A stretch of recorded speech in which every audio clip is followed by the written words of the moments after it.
मेरा नाम विवान है। पेशे से मैं एक फोटोग्राफर हूं। पुराने मंदिरों और वीरान जगहों की तस्वीरें लेना मेरा जुनून था।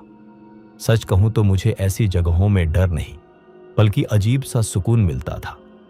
शायद इसी वजह से जब मुझे उड़ीसा के एक पुराने समुद्री गांव कालीनगर के लाइट हाउस की फोटो डॉक्यूमेंट्री का काम मिला, तो मैंने बिना सोचे हाँ कर दी। लेकिन जिस दिन मैं वहां पहुंचा, उसी दिन मुझे एहसास हो गया कि कुछ जगहें इंसानों के लिए नहीं बनी होती।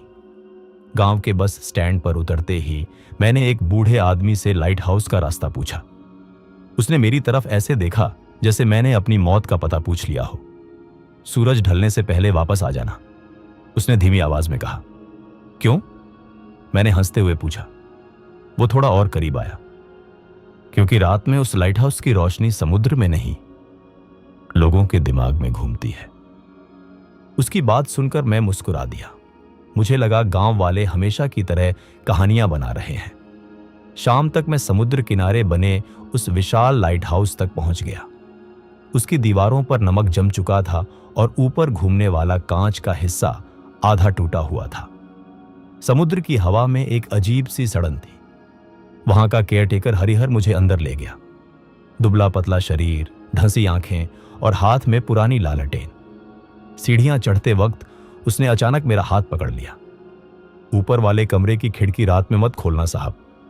और अगर खोल दी तो? मैंने मजाक में पूछा। उसने मेरी आंखों में देखते हुए कहा, तो समुद्र आपको अपना नाम लेकर बुलाएगा। उसकी आवाज सुनकर पहली बार मेरे भीतर हल्का डर पैदा हुआ। रात होते होते पूरा समुद्र काले अंधेरे में डूब गया। सिर्फ लहरों की आवाज और लाइट हाउस के लोहे के ढांचे की चरमराहट सुनाई दे रही थी। मैं कैमरे की फोटो देखने में लगा था, तभी खिड़की के बाहर किसी ने धीरे से मेरा नाम लिया। विवान। मेरे हाथ रुक गए। आवाज बिल्कुल मेरी छोटी बहन अनुष्का की थी, जिसकी 2 साल पहले डूबकर मौत हो चुकी थी। मेरा गला सूख गया। फिर वही आवाज आई, भैया खिड़की खोलो ना, बहुत ठंड लग रही है। मेरी सांसें तेज हो गईं। अनुष्का बचपन में बिल्कुल ऐसे ही बोलती थी। मैं अनजाने में खिड़की की तरफ बढ़ने लगा। तभी मुझे हरिहर की चेतावनी याद आई, समुद्र आपका नाम लेकर बुलाएगा। मैं रुक गया। बाहर से अचानक रोने की आवाज आने लगी। भैया, आपने मुझे बचाया क्यों नहीं? यह सुनते ही मेरे पैरों तले जमीन खिसक गई, क्योंकि यही आखिरी शब्द थे जो अनुष्का ने डूबने से पहले फोन पर मुझसे कहे थे। मेरे हाथ कांपने लगे। मैंने हिम्मत करके खिड़की के छोटे से छेद से बाहर देखा और मेरा खून जम गया। लाइट हाउस के नीचे समुद्र किनारे एक लड़की खड़ी थी। भीगे हुए बाल, सफेद फ्रॉक।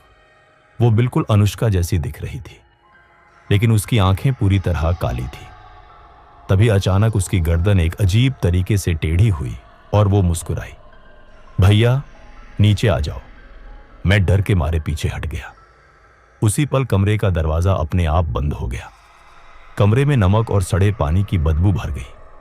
फर्श पर गीले पैरों के निशान बनने लगे, जैसे कोई अभी अभी समुद्र से निकलकर अंदर आया हो। वो निशान धीरे धीरे मेरे बेड तक पहुंचे और फिर रुक गए। मेरा दिल इतनी तेज धड़क रहा था कि मुझे लगा अभी बाहर निकल आएगा। तभी अलमारी के ऊपर रखी पुरानी डायरी अपने आप नीचे गिर गई। मैंने कांपते हाथों से उसे खोला। उसमें लिखा था, समुद्र की चुड़ैल इंसान को उसके सबसे बड़े पछतावे की आवाज में बुलाती है। अगर वह खिड़की खोल दे तो उसकी आत्मा समुद्र की गहराई में कैद हो जाती है। मैंने जल्दी से दरवाजे के पास पड़ा मोटा नमक उठाकर कमरे के चारों ओर डाल दिया। जैसे ही घेरा पूरा हुआ, खिड़की के बाहर जोर जोर से थपथपाने की आवाज आने लगी। विवान दरवाजा खोलो। इस बार आवाज अनुष्का की नहीं, मेरी मां की थी। बेटा मैं बाहर हूं। मेरी आंखों में आंसू आ गए।